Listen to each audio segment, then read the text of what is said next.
Good morning students. बहुत दिनों के बाद हम लोगों की मुलाकात हो रही है। आज हम लोग आखिरी टेंस पढ़ेंगे। आखिरी टेंस आपका क्या है? Future perfect continuous tense. आज हम पढ़ने जा रहे हैं future perfect continuous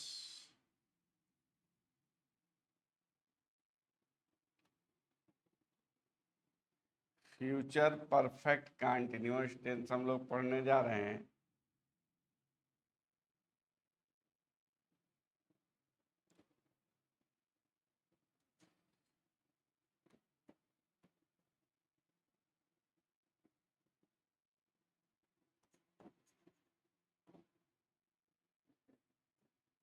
future perfect continuous कौन सा टेंस? आखिरी टेंस हमारा है। ठीक है, इस तरह से इस टेंस को पढ़ने के बाद हमारे सारे टेंस कंप्लीट हो जाएंगे। ओके, बहुत दिनों बाद हम क्लास ले रहे हैं, शहर से बाहर थे। ठीक है, आई होप, उम्मीद रखते हैं हम कि आप पूरे इंटरेस्ट के साथ एक क्लास देख रहे होंगे। लाइव क्लास आज हमारा चल रहा है। डियर स्टूडेंट्स, आप ध्यान से देखें। अब हम लोग पढ़ेंगे future perfect continuous tense. Last tense हम लोगों ने पढ़ा था पास्ट परफेक्ट कंटिन्यूअस टेंस। आखिरी टेंस हमारा क्या है? Future perfect continuous tense. यही हमारा आखिरी टेंस है। इस तरह से हम लोग टोटल 12 टेंस को डीपली अध्ययन हम लोगों ने किया, स्टडी किया, और आप लोगों ने देखा और आप लोगों ने पूरे मन से इस टेंस को पढ़ा। बरहो टेंस का अध्ययन आप लोग किए और मुझे बहुत खुशी हो रही है कि आप लोगों ने अपना विश्वास हमारे ऊपर जताए रखा। और इस तरह से आप लोग कंटिन्यू इस चैनल को देखते रहिए और इस चैनल के माध्यम से, पॉलिटेक्निक पाठशाला के माध्यम से, मैं कम्युनिकेशन स्किल्स के एक एक टॉपिक को पढ़ाता रहूँगा। ओके, आइए देखते हैं इंट्रोडक्शन। इसकी पहचान क्या है? INTRODUCTION, introduction. इंट्रोडक्शन माने पहचान। कैसे आप पहचानेंगे कि यह फ्यूचर परफेक्ट कंटिन्यूअस टेंस में है? यदि हिंदी वाक्य के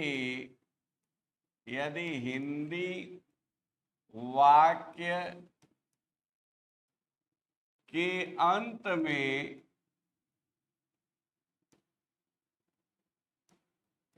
रहा होगा,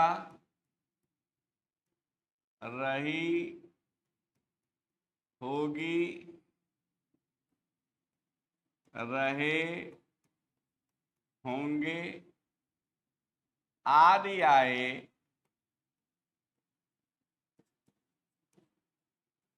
तो वह वाक्य फ्यूचर परफेक्ट कंटिन्यूअस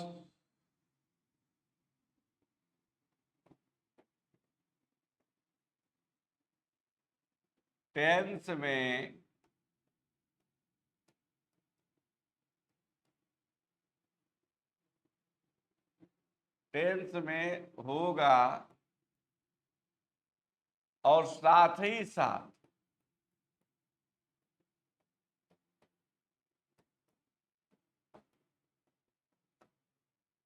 समय दिया।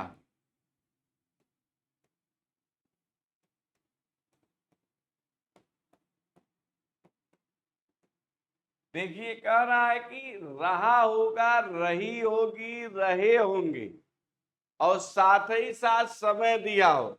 यदि समय नहीं दिया है तो वह क्या आपका फ्यूचर परफेक्ट कंटिन्यूअस टेंस नहीं होगा। तो कह रहा है कि यदि हिंदी वाक्य के अंत में रहा होगा, रही होगी, रहे होंगे और साथ ही साथ समय दिया हो, ठीक है, तो वह किस टेंस में होगा डियर स्टूडेंट? वह फ्यूचर परफेक्ट टेंस में होगा। जैसे एग्जाम्पल, वह सुबह से गीत गा रही होगी। देखिए, रही होगी आया है और सुबह आया है, ठीक। वह 2 घंटे से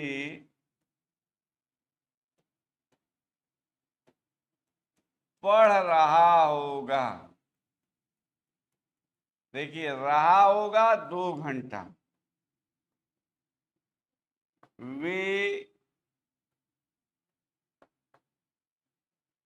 सोमवार से स्कूल जा रहे होंगे। आपने देखा, जो भी एग्जाम्पल लिखा गया है उसमें रहा होगा, रही होगी, रहे होंगे और साथ ही साथ समय दिया है। तो यदि साथ ही साथ समय दिया हुआ है तो वह किस टेंस में होगा? फ्यूचर परफेक्ट कंटीन्यूअस टेंस में होगा। डियर स्टूडेंट्स, यदि समय नहीं दिया होता, केवल रहा होगा, रही होगी, रहे होंगे होता, तो वह आपका फ्यूचर कंटीन्यूअस टेंस में होता। तो आपने देखा, यदि रहा होगा, रही होगी, रहे होंगे और साथ साथ समय दे रहा है तो वह फ्यूचर परफेक्ट कंटीन्यूअस टेंस में हो जा रहा है। तो आपने क्या देखा? फ्यूचर परफेक्ट कंटीन्यूअस टेंस का इंट्रोडक्शन पहचान क्या है? आपने देखा कि यदि हिंदी वाक्य के अंत में रहा होगा, रही होगी, रहे होंगे और साथ ही साथ समय दिया हो तो वह फ्यूचर परफेक्ट कंटीन्यूअस टेंस में होगा। ये आप अच्छी तरह से कंठस्थ कर लें, अपने माइंड में इसे मेकअप कर लें, इसे नोट करिए, तब आगे हम लोग बढ़ते हैं, ठीक है। इसे नोट कर लें।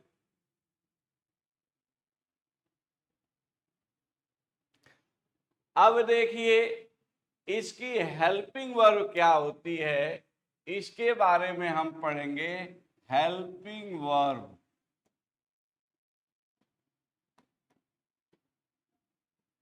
हेल्पिंग वर्ब, यदि आप एग्जामिनर आपसे पूछता है what is the helping verb of future perfect continuous tense, अर्थात फ्यूचर परफेक्ट कंटीन्यूअस टेंस की हेल्पिंग वर्ब क्या होती है, तो डियर स्टूडेंट्स आप बताएंगे इसकी हेल्पिंग वर्ब होती है विल हैव बीन। क्या होती है? विल हैव बीन या शैल हैव बीन। आपसे कोई पूछे कि फ्यूचर परफेक्ट कंटीन्यूअस टेंस की हेल्पिंग वर्ब क्या होती है, तो आप कहेंगे विल हैव बीन या shall have been. Use of will have been या शैल हैव बीन। कह रहा है किसके साथ विल हैव बीन लगाएंगे और किसके साथ आप शैल हैव बीन का प्रयोग करेंगे। डियर स्टूडेंट्स, आइए हम जानते हैं किसके साथ विल हैव बीन और शैल हैव बीन का प्रयोग। चूंकि हेल्पिंग वर्ब आपने यहां देखा, एक विल हैव बीन और दूसरा शैल हैव बीन है, तो यह सभी सब्जेक्ट के साथ तो लगेगा नहीं। तो डियर स्टूडेंट्स देखिए, सब्जेक्ट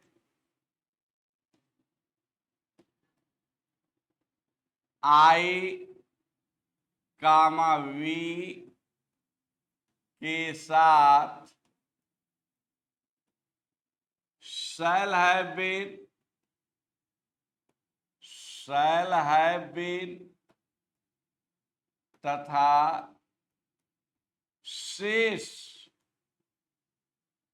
अन्य सभी के साथ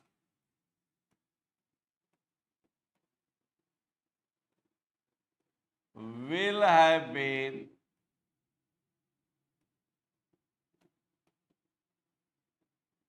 का प्रयोग करते हैं।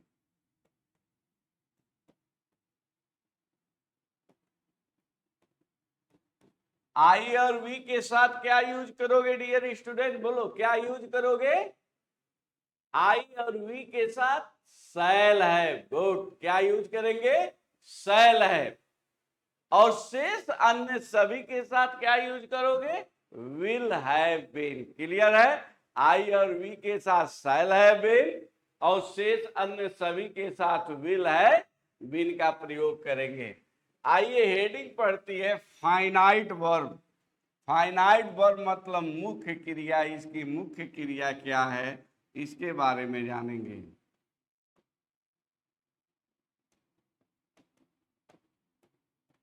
फाइनाइट वर्ब मुख्य क्रिया। डियर स्टूडेंट्स,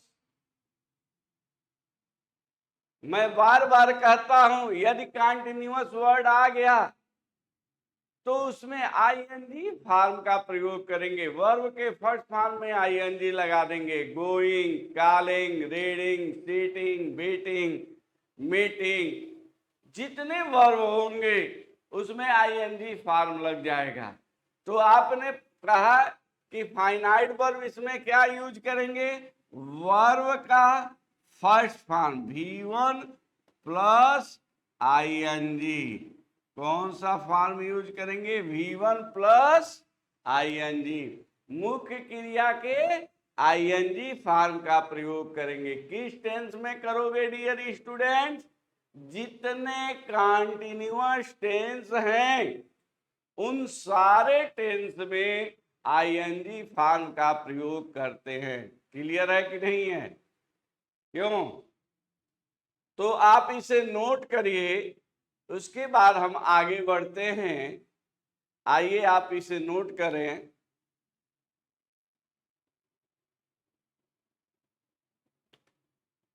अब हम लोग पढ़ेंगे सिंस फॉर का प्रयोग।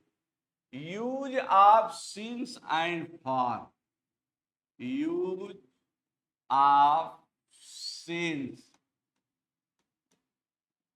And for. इसके बारे में आप पिछले टेंस में पढ़ चुके हैं। थोड़ा सा हिंट केवल दिया जाएगा। निश्चित समय के लिए, निश्चित समय जिसे आप पॉइंट ऑफ टाइम कहते हैं,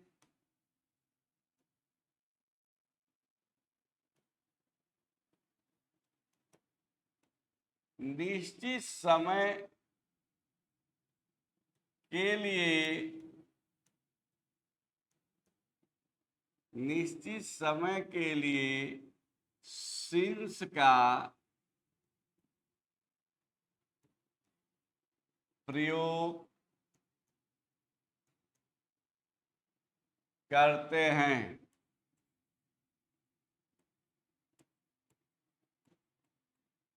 जबकि अनिश्चित समय,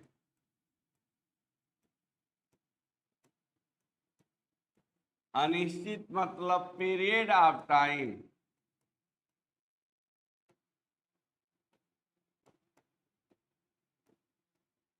समय के लिए फॉर का प्रयोग करते हैं।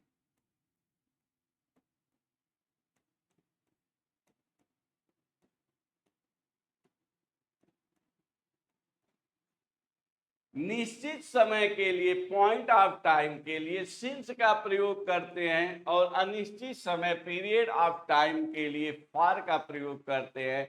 जितने परफेक्ट कंटीन्यूअस टेंस होते हैं उसमें टाइम दिया रहता है, और जिसके वजह से हम क्या करते हैं, निश्चित समय और अनिश्चित समय की बात करते हैं। तो निश्चित समय के लिए हम सिंस का प्रयोग करते हैं और अनिश्चित समय के लिए हम फार का प्रयोग करते हैं। डियर स्टूडेंट्स, क्लियर है? कोई डाउट यहाँ से? तो निश्चित समय के लिए आप क्या करेंगे, सिंस का प्रयोग करेंगे, और अनिश्चित समय के लिए फार का प्रयोग करेंगे। निश्चित समय क्या होता है? निश्चित समय आपका होता है द नेम ऑफ डे, दिनों का नाम, सोमवार, मंगलवार, बुधवार, बृहस्पतिवार, ये क्या है, निश्चित है।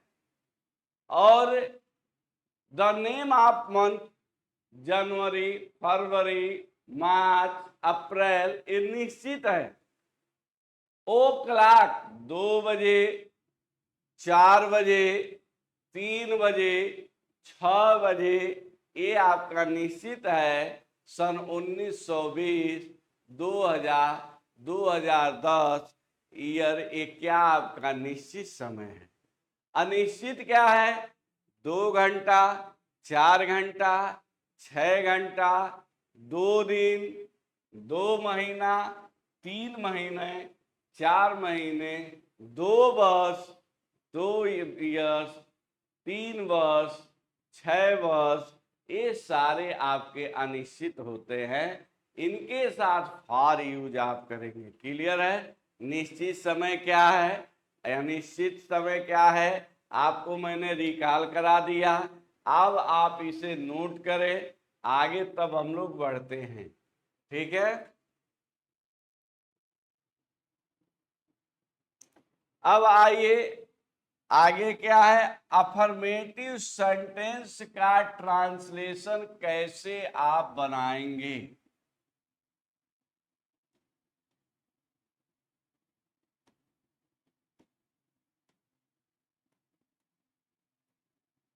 अफर्मेटिव सेंटेंस,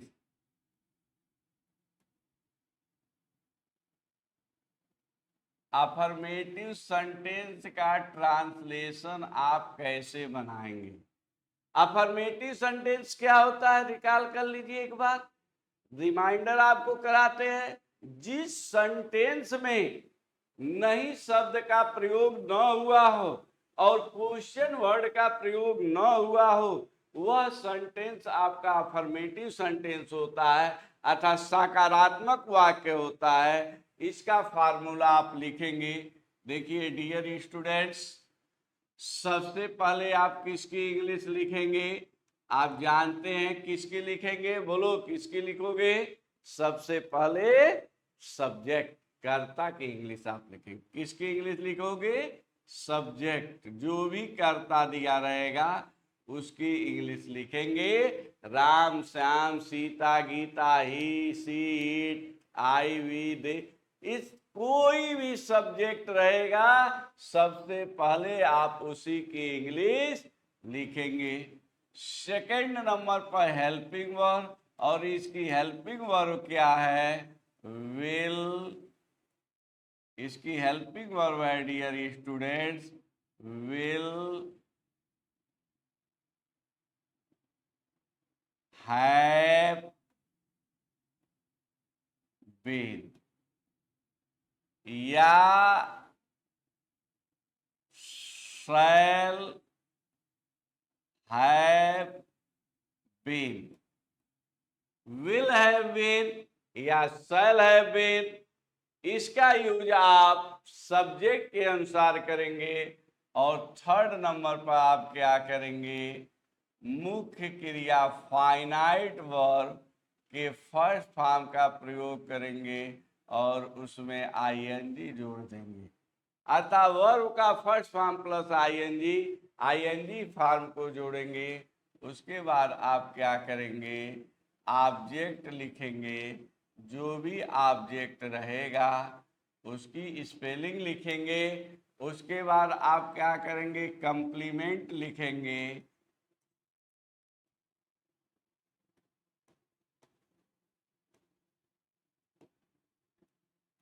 उसके बाद सिंस या फॉर, सिंस या फॉर, और अंत में टाइम जो समय दिया रहेगा उसकी इंग्लिश लिखेंगे। सब्जेक्ट विल या शैल, विल हैव बीन या शैल हैव बीन, वर्ब का first form plus ING, object, complement, since for, time, full stop. ये आपका फॉर्मूला है। अभी आप ट्रांसलेशन बनाएंगे तो आपको समझ में आएगा। तो आपने क्या देखा कि सबसे पहले जो हमारा कर्ता दिया है, जो सब्जेक्ट दिया है, हम उसकी इंग्लिश लिखेंगे। उसके बाद उसकी helping verb will have been या शैल हैव बीन, उसके बाद वर्ब का first form plus ING, object, complement, since for या टाइम। क्लियर है? लिखिए, वह 2 घंटे से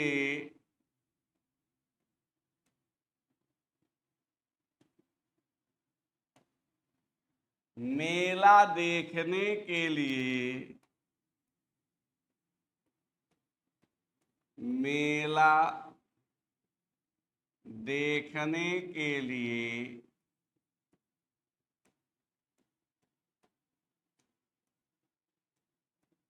गोरखनाथ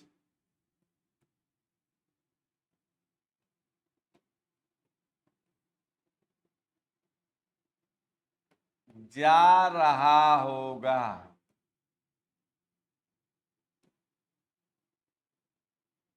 कह रहा है मेला देखने के लिए जा रहा होगा। कहाँ जा रहा होगा? गोरखनाथ। आपने क्या देखा? वह 2 घंटे से मेला देखने के लिए गोरखनाथ जा रहा होगा। आप लोगों ने भी दशहरे का मेला किया, आनंद लिया, आपने खूब इंजॉय किया होगा, खूब भरपूर इंजॉय आप किए होंगे। ठीक है, इस तरह से दशहरा भी आपका खत्म हो गया। हम आपसे यही होप करते हैं कि आप दशहरे के समापन के बाद आप पूरे मन से अपने पढ़ाई पर ध्यान दे रहे होंगे और अपने जो कोर्स है, जो सिलेबस है, उसको कंप्लीट करेंगे। ठीक है, तो आइए, हम कह रहा है वह 2 घंटे से मेला देखने के लिए गोरखनाथ जा रहा होगा। कहाँ जा रहा होगा? गोरखनाथ। अब कौन जा रहा होगा? वह। तो आपका सब्जेक्ट क्या हो गया? वह की इंग्लिश क्या हो गई? ही। तो सबसे पहले क्या लिखेंगे? ही। सबसे पहले आप क्या लिखे? ही के साथ हेल्पिंग वर्ब क्या लगेगा? विल हैव बीन लगेगा या शैल हैव बीन लगेगा। डियर स्टूडेंट, आपने लिखा है आई और वी के साथ शैल हैव बीन और शेष अन्य सभी के साथ विल हैव बीन का प्रयोग करेंगे। तो ही के साथ आप क्या लगाएंगे? Will have been. क्या लगाएंगे? Will have been. तो आपने सब्जेक्ट लिखा, हेल्पिंग वर्ब लिख लिया, वर्ब का फर्स्ट फॉर्म प्लस आईएनजी लिखना है, जा रहा है, जा रहा की स्पेलिंग गो और गो में आईएनजी लिख देंगे, गोइंग। ठीक है, he will have been going. अब पीछे से आइए, ये कहाँ जा रहा होगा? तो आपने देखा गोरखनाथ जा रहा होगा। तो he will have been going to Gorakhnath, GORAKHNATH। क्या करने के लिए जा रहा है? पीछे से ट्रांसलेट ने के लिए, देखिए आया है ने के लिए, तो यहां क्या लिखेंगे? टू। अब देखना आया टू सी, सी मैंने देखना, टू सी क्या? मेला। देखिए to see the fair, fair मतलब मेला, FAIR। कह रहा he will have been going to Gorakhnath to see the fair. अब क्या है, 2 घंटे से। बेटा 2 घंटा निश्चित है कि अनिश्चित है? बोलिए, निश्चित है कि अनिश्चित है? 2 घंटा आपका अनिश्चित है, ये पीरियड ऑफ टाइम का है। अब 2 घंटा पता नहीं सुबह से है कि शाम को है कि दोपहर को है, कोई यह निश्चित नहीं है। इसीलिए यहाँ पर आप फॉर का यूज करेंगे। कह रहा है he will have been going to Gorakhnath to see the fair for 2 hours। 2 hours। कह रहा है कि वह 2 घंटे से मेला देखने के लिए गोरखनाथ जा रहा होगा। He will have been going to Gorakhnath to see the fair for 2 hours। Clear है? नेक्स्ट देखिए, आई होप आप लोग को समझ में आ रहा होगा। सेकंड देखिए, मैं सुबह से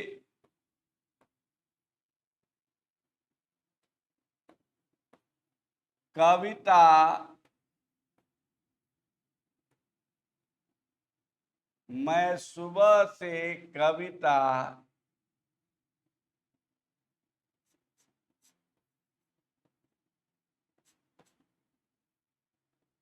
याद कर रहा हूँगा। देखिए, कह रहा है कि मैं सुबह से कविता याद कर रहा हूँगा। कौन याद कर रहा होगा डियर स्टूडेंट्स? मैं। सब्जेक्ट क्या है? मैं की स्पेलिंग आई। क्या लिखोगे? आई। क्लियर है? आई के साथ हेल्पिंग वर्ब आप क्या यूज करेंगे? Tell me what you will use to helping verb. I के साथ क्या यूज करोगे? बोलो, क्या यूज होगा? Shall have been. क्या यूज करोगे? Shall have been. तो आई शैल हैव बीन। आपने देखा, सब्जेक्ट लिखे आई के बाद हेल्पिंग वर्ब क्या हो गया? Shall have been. अब याद करना, लर्न में ING, learning. Learning a poem. अब कह रहा है सुबह से। सुबह निश्चित है कि अनिश्चित है? सुबह निश्चित है, तो सिंस मॉर्निंग।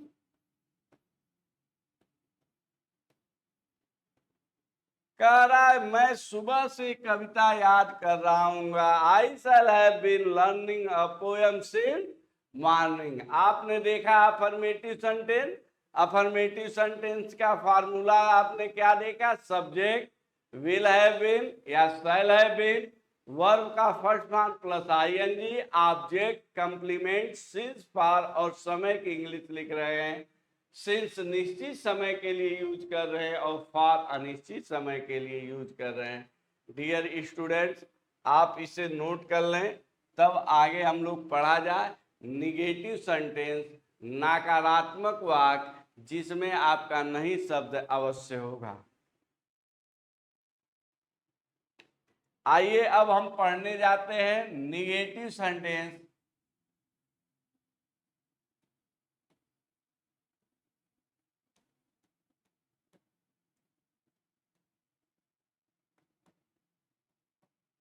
निगेटिव सेंटेंस, नकारात्मक वाक्य जिसमें नहीं शब्द अवश्य आए।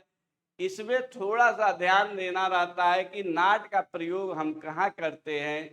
ठीक है, अब इसमें विल है बीन 3 हो गए, शैल है बीन 3 हो गए हेल्पिंग वर्ब। तो हम फर्स्ट के बाद ही लगा देते हैं नॉट। फार्मूला आप नोट करिए, अभी आपको समझ में आएगा।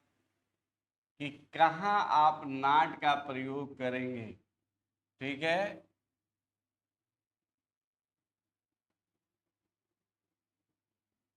सबसे पहले आप जो सब्जेक्ट है उसकी इंग्लिश लिख लेंगे। उसके बाद आप क्या लिखेंगे, will not have been, will not have been या शैल नॉट हैव बीन। आपने क्या देखा, subject will not have been या शैल नॉट हैव बीन। उसके बाद आप क्या करेंगे, वर्ब का first form plus ING, V1 plus ING. उसके बाद डियर स्टूडेंट्स आप क्या करेंगे, ऑब्जेक्ट, जो भी ऑब्जेक्ट होगा उसको लिखेंगे। उसके बाद आप क्या करेंगे, कंप्लीमेंट, वाक्य पूरक। उसके बाद क्या आप लिखेंगे, सिंस या फॉर, SINS या फॉर। उसके बाद आप लिखेंगे समय की इंग्लिश, जो भी दिया रहेगा अंत में police. Subject will not have been, ये ध्यान रखिए कि आपका नॉट का प्रयोग कहाँ हो रहा है। देखिए, विल नॉट हैव बीन या shall not have been, will के जस्ट बाद या शैल के जस्ट तुरंत बाद आप नॉट का प्रयोग कर रहे हैं। क्लियर है, यही गलतियां आप करते हैं। ठीक है, तो आप ध्यान देंगे, will not have been, shall not have been. ठीक है, आइए बनाते हैं ट्रांसलेशन।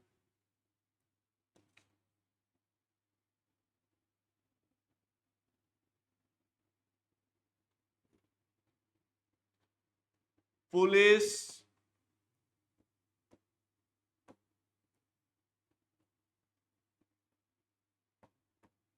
चोर को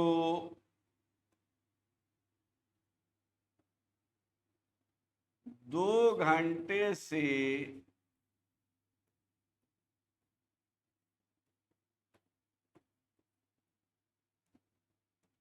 नहीं पकड़ रही होगी। कह रहा है पुलिस चोर को 2 घंटे से नहीं पकड़ रही होगी। तो कौन नहीं पकड़ रहा होगा, पुलिस। आपका क्या हो गया, पुलिस क्या हो गया, सब्जेक्ट हो गया। तो आप लिखेंगे police will not have been, will not have been। आपने सब्जेक्ट लिखा, सब्जेक्ट के बाद हेल्पिंग वर्ब लिखे और उसमें नॉट का यूज किए। Police will not have been, पकड़ रही होगी, कैचिंग, कैच में आईएनजी, कैचिंग द थेप,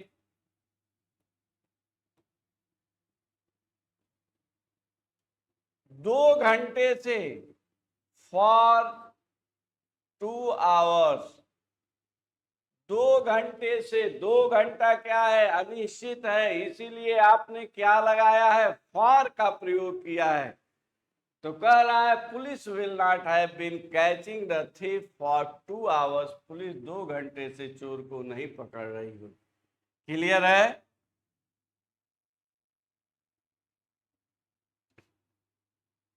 वे सोमवार से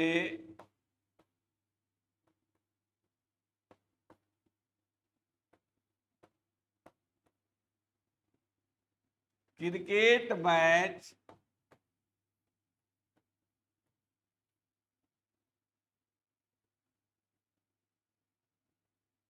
वे सोमवार से क्रिकेट मैच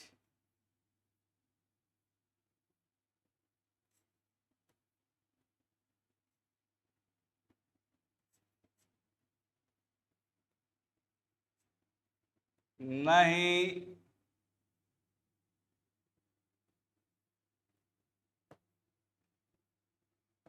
खेल वे सोमवार से क्रिकेट मैच नहीं खेल रहे होंगे। सोमवार, सोमवार क्या है? निश्चित है, पॉइंट ऑफ टाइम है। तो वे सोमवार से क्रिकेट मैच नहीं खेल रहे होंगे, तो हो जाएगा डियर स्टूडेंट्स, दे, क्या हो जाएगा? दे, आपका सब्जेक्ट क्या है? दे माने वे, they will not happen, they will not have been, they will not have been playing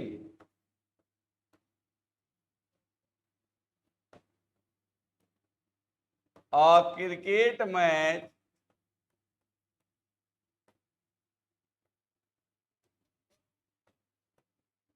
सोमवार निश्चित है सिंस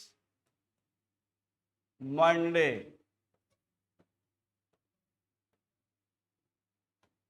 कह रहा है कि वे सोमवार से क्रिकेट मैच नहीं खेल रहे होंगे। They will not have been playing a cricket match since Monday.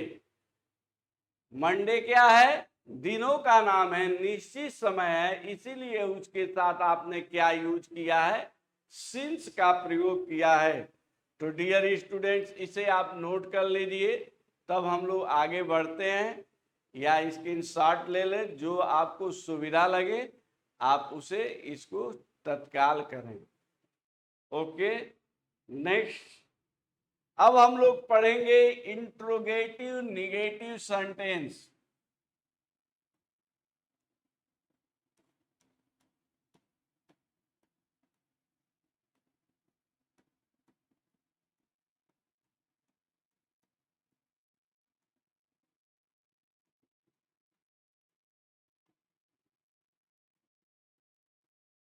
आप क्या पढ़ने जा रहे हैं? Interrogative negative sentence. ठीक है, इंट्रोगेटिव निगेटिव सेंटेंस के दो रूल होते हैं। आप देखते हैं, पहला जो रूल होता है वह आपका हेल्पिंग वर्ड से स्टार्ट करता है इंग्लिश का ट्रांसलेशन बनाना। तो रूल नंबर फर्स्ट आप देखेंगे, रूल नंबर फर्स्ट क्या कहता है? रूल नंबर फर्स्ट यही कहता है कि यदि हिंदी वाक्य के प्रारंभ में क्या आए, अर्थात जो हिंदी वाक्य है वह किससे शुरू हो? क्या से शुरू।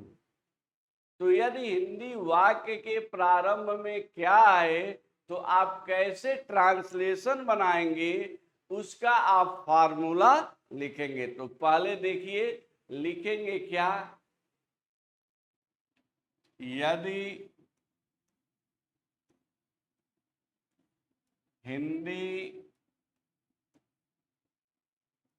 वाक्य के प्रारंभ में क्या आए तो ट्रांसलेशन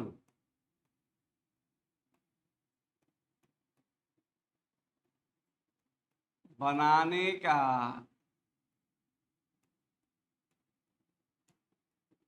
नियम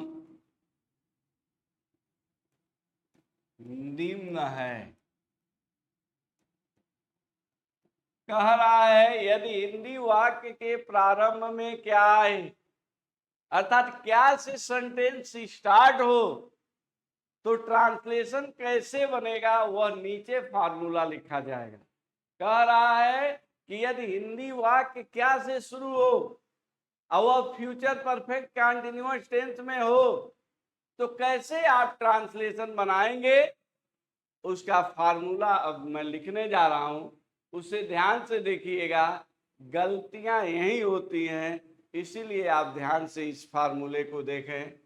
सबसे पहले आप क्या करेंगे डियर स्टूडेंट्स, सबसे पहले आप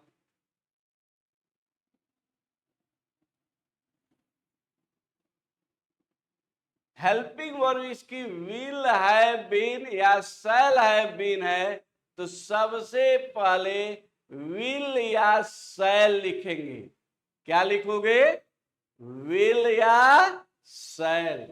तो सबसे पहले लिख लीजिए, पहले नंबर पर विल या शैल जो यूज होगा कर्ता के अनुसार, सब्जेक्ट के अनुसार उसे हम यूज करेंगे।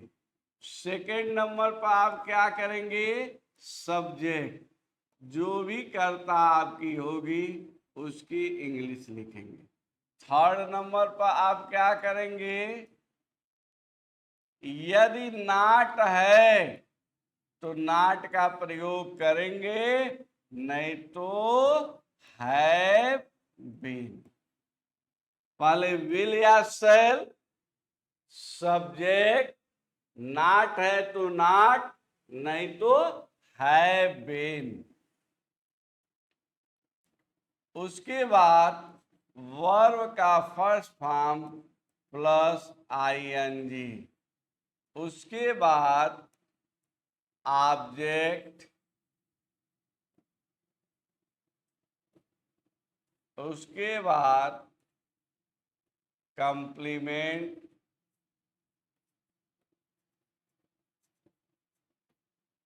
उसके बाद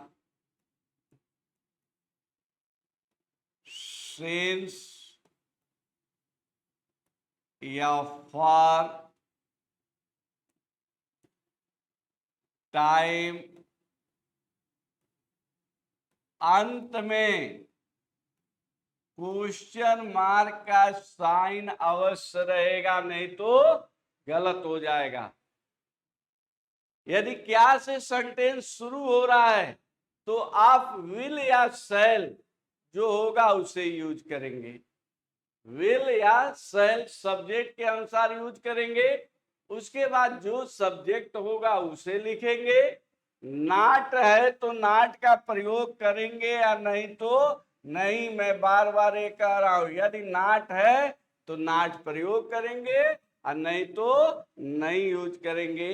है बीन, उसके बाद वर्ब का first form plus ING, object, complement, since for, time, अंत में क्वेश्चन मार्क का चिन्ह। यदि नाट है तो वह आपका सेंटेंस क्या होता है, आपका वह सेंटेंस इंट्रोगेटिव और निगेटिव होता है। यदि नाट नहीं दिया गया है तो वह आपका सेंटेंस केवल इंट्रोगेटिव सेंटेंस होता है। क्लियर है?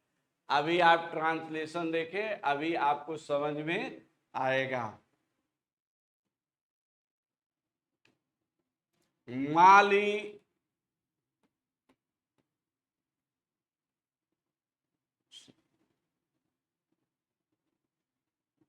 सॉरी, क्या माली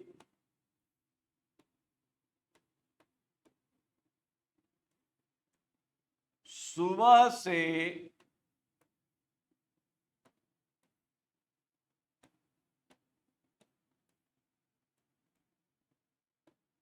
फूल नहीं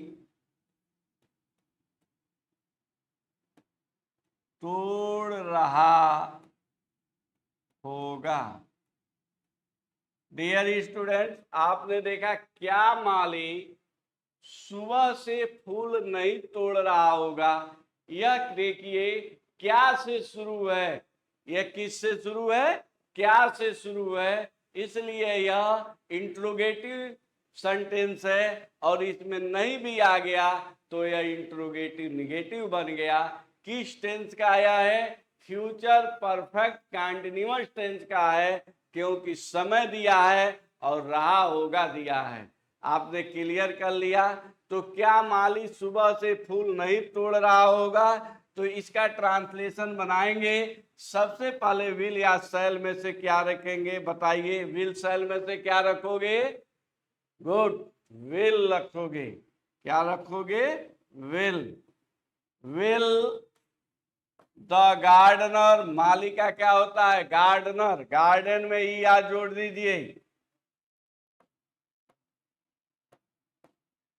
will the gardener not have been, pluck में I N G, plucking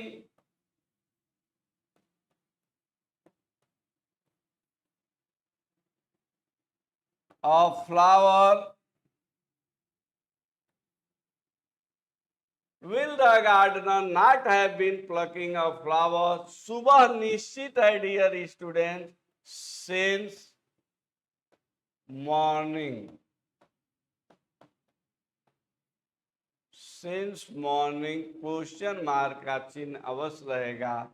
will the gardener not have been plucking of flower since morning, क्या माली सुबह से फूल नहीं तोड़ रहा हो। क्लियर है।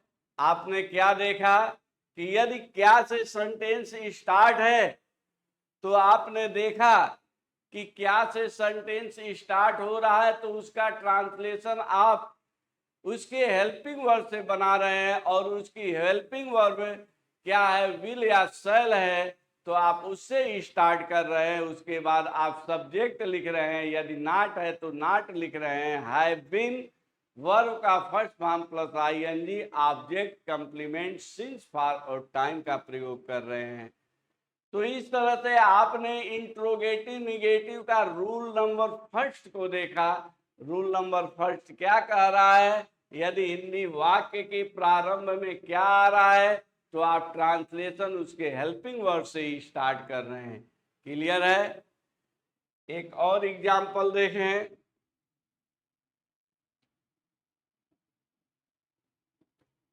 क्या तुम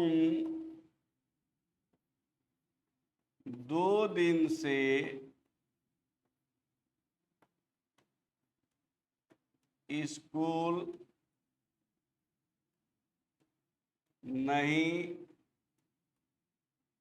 जा रहे होगे। कह रहा है क्या तुम 2 दिन से स्कूल नहीं जा रहे होगे।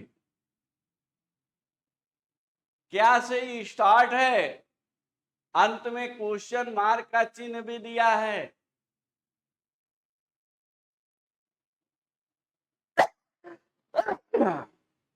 सॉरी, अंत में क्वेश्चन मार्क का चिन्ह भी दिया है। तो यह आपका कौन सा सेंटेंस हुआ, यह आपका इंट्रोगेटिव निगेटिव सेंटेंस हो गया।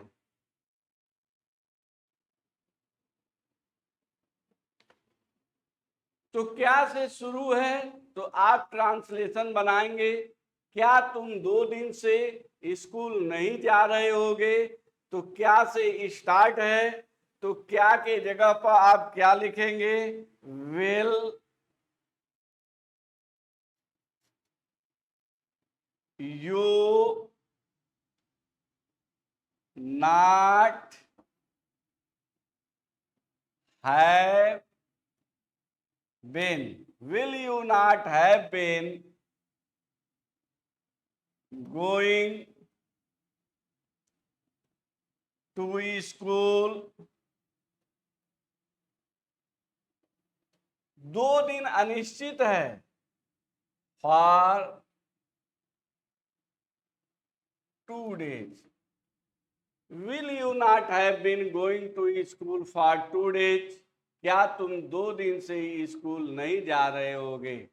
तो आपने देखा यदि क्या से सेंटेंस स्टार्ट हो रहा है तो आप उसके हेल्पिंग वर्ब से ट्रांसलेशन बना रहे हैं और आप अंत में क्वेश्चन मार्क का साइन लगा रहे हैं। चलिए आप इसे नोट कर लें।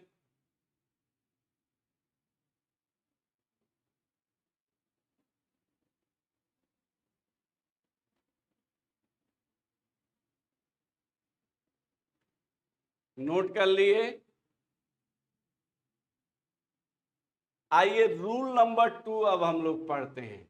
इसका रूल नंबर 2 क्या कहता है? इसका रूल नंबर 2 ये कहता है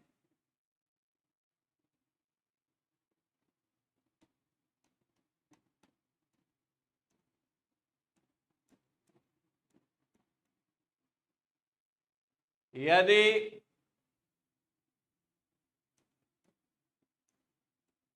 हिंदी वाक्य के बीच में, यदि हिंदी वाक्य के बीच में क्वेश्चन वर्ड,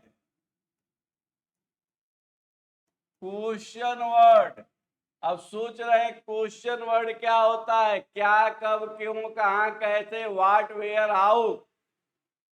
कह रहा है यदि ये बीच में आए, सेंटेंस के बीच में आए तो आप ट्रांसलेशन कैसे बनाओगे? यदि हिंदी वाक्य के बीच में क्वेश्चन वर्ड आ जाए, क्या, कब, क्यों, कहां, कैसे आ जाए, तो कैसे आप ट्रांसलेशन बनाओगे? How will you make the translation? तो देखिए यदि हिंदी वाक्य के बीच में क्वेश्चन वर्ड आए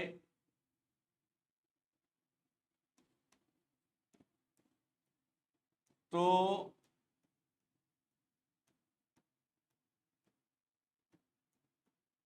ट्रांसलेशन बनाने का नियम मतलब रूल निम्न है। कह रहा है कि यदि बीच में क्वेश्चन वर्ड आ जाता है हिंदी सेंटेंस के, in the between of the Hindi sentence come to the question word, यदि क्या, कब, क्यों, कहां, कैसे बीच में आ जाता है तो आप ट्रांसलेशन कैसे बनाओगे? उसका फार्मूला हम नोट करने जा रहे हैं। आप देखिए सबसे पहले आप क्या करोगे? उसी क्वेश्चन वर्ड की इंग्लिश लिखोगे। जो बीच में आएगा क्वेश्चन वर्ड उसी की अंग्रेजी लिखेंगे। किसकी इंग्लिश सर्वप्रथम लिखोगे? किसकी लिखोगे? उसी क्वेश्चन वर्ड की जो आपका बीच में आया हुआ होगा। तो सबसे पहले आप क्या करोगे? क्वेश्चन वर्ड की इंग्लिश लिखोगे क्यू डब्ल्यू माने question, what, where, why, how, इसकी लिखेंगे। उसके बाद सेकेंड नंबर पर आपका वेल या सेल जो होगा वो यूज करेंगे। थर्ड नंबर पर क्या होगा? चलो बोलो क्या होगा? सब्जेक्ट। गुड। थर्ड नंबर पर सब्जेक्ट। थर्ड नंबर पर क्या होगा डियर स्टूडेंट? सब्जेक्ट। पहले क्वेश्चन वर्ड क्या, कब, क्यों, कहां, कैसे की इंग्लिश, उसके बाद helping verb will, sir, subject, उसके बाद क्या होगा? नाट है तो नाट का प्रयोग करेंगे और नहीं तो हैव बीन। क्लियर है? यदि नाट आ गया निगेटिव है तो नाट का प्रयोग करेंगे। हैव बीन के बाद क्या करोगे? वर्ब का फर्स्ट फॉर्म प्लस आईएनजी अर्थात आईएनजी फॉर्म का प्रयोग करेंगे। उसके बाद आप क्या यूज करेंगे? ऑब्जेक्ट। उसके बाद ऑब्जेक्ट, उसके बाद कंप्लीमेंट, उसके बाद डियर स्टूडेंट्स सिंस या फॉर जो यूज होगा उसकी इंग्लिश, उसके बाद टाइम और अंत में क्वेश्चन मार्क का साइन चिन्ह अवश्य रहेगा। क्वेश्चन वर्ड पहले किसकी इंग्लिश लिखेंगे, क्वेश्चन वर्ड, उसके बाद विल या शैल जो यूज होगा वो लिखेंगे। सब्जेक्ट नॉट है तो नॉट का प्रयोग करेंगे। हैव बीन वर्ब का first form plus ING, object, complement, since for और टाइम, अंत में क्वेश्चन मार्क का चिन्ह अवश्य लगाएंगे। ये कौन सा फार्मूला है, इंट्रोगेटिव निगेटिव या इंट्रोगेटिव सेंटेंस का रूल नंबर 2 है। क्लियर है? आइए देखते हैं एग्जाम्पल।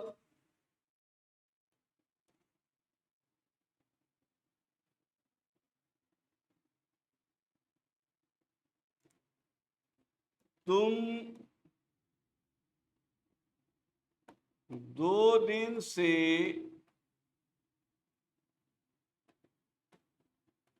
उगते हुए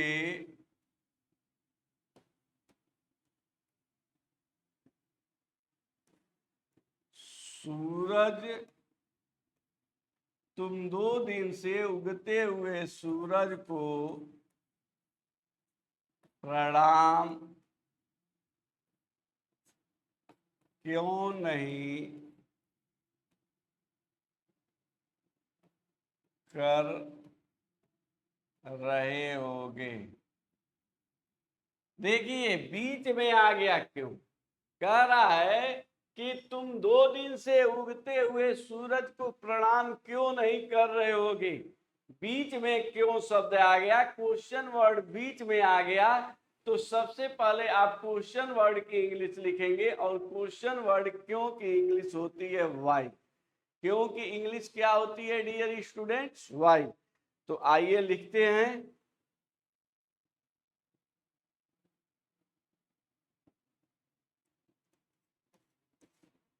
Y will you not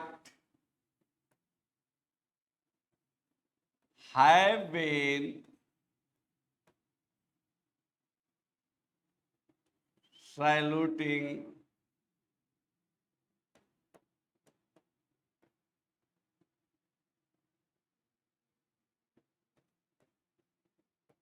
the rising sun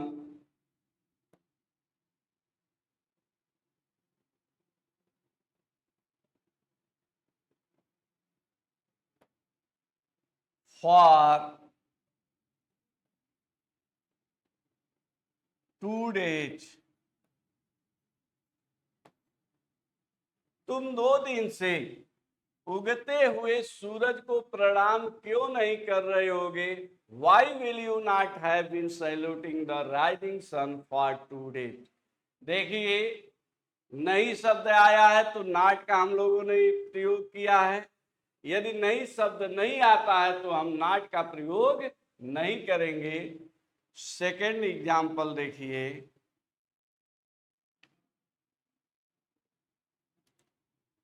Mohan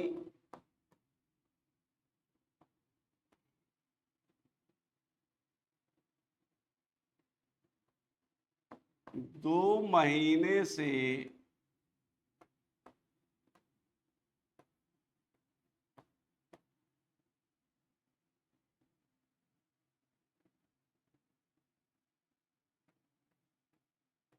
कहाँ पढ़ने के लिए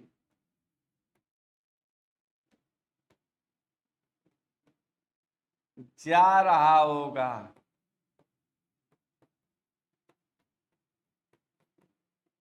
कह रहा है कि मोहन 2 महीने से कहाँ पढ़ने के लिए जा रहा होगा।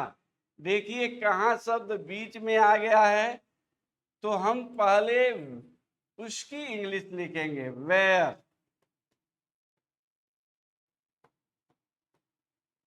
Where will Mohan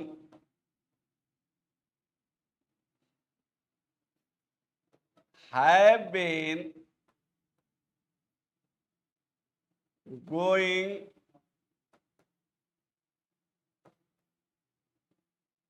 to read for 2 months.